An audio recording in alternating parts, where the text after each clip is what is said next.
Սիրելի ժողովուրդ, ողջունում եմ բոլորիդ, հավանաբար շատ հետ կհիշեք, օրեր առաջ ամենայն հայոց մերժվածը հայտարարեց, որ գյուղերում որտեղ կան փոքրաթիվ դպրոցականներ, այդ գյուղերում դպրոցաշինությունը համարում է պետական բյուջեի վատնում կամ նույնն է թե թալան։ Մի դպրոցում որտեղ 20 աշակերտ կա,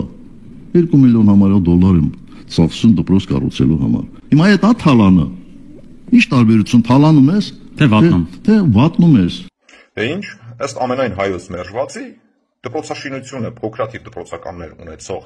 գյուղերում հավասար է թալանին։ Հիմա առաջարկում եմ դիտել, թե ինչ էր կատարվում ամենայն հայոց մերժվածի կառավարման տարիներին, օրինակի համար Պտղունք գյուղում, երբ գյուղում կար 400 դպրոցական, բայց գյուղի դպրոց հաճախում էր ընդամենը 107-ը։ Իսկ թե ինչու էր 400 դպրոցականից ընդամենը 107-ը հաճախում նույն գյուղի դպրոց, կառաջարկեմ դիտել տեսանյութում։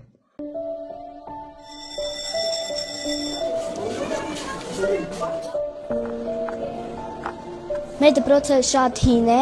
շատ ցուրտ է, ձմռանը հատկապես, մեր ոտքերը շատ են սառում, պատուհանները որ կոտրված են լինում, քամի է փչում սառը,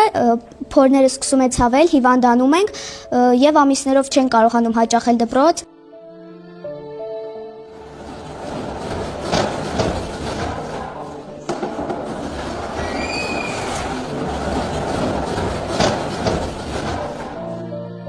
Վտանգված է երեխաների կյանքը, որովհետև ծեփը կարող է ընկնել, հատակը ճոճվում է, հատակը իջնել, ամեն պահի կարող է երկրի ներքից մի փոքր ցնցում լինել եւ ճաքը խորանալ, նույնիսկ փլուզում լինել։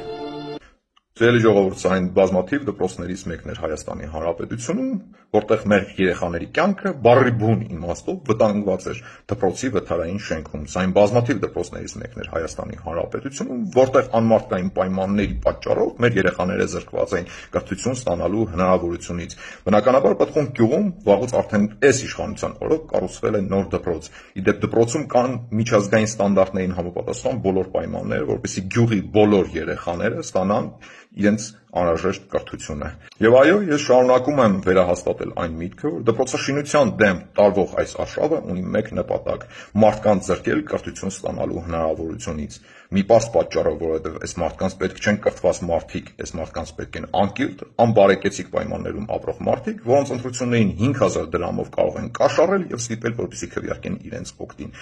Սա է դպրոցաշինության դեմ տարվող պայքարի ողջ իմաստն ու նպատակը։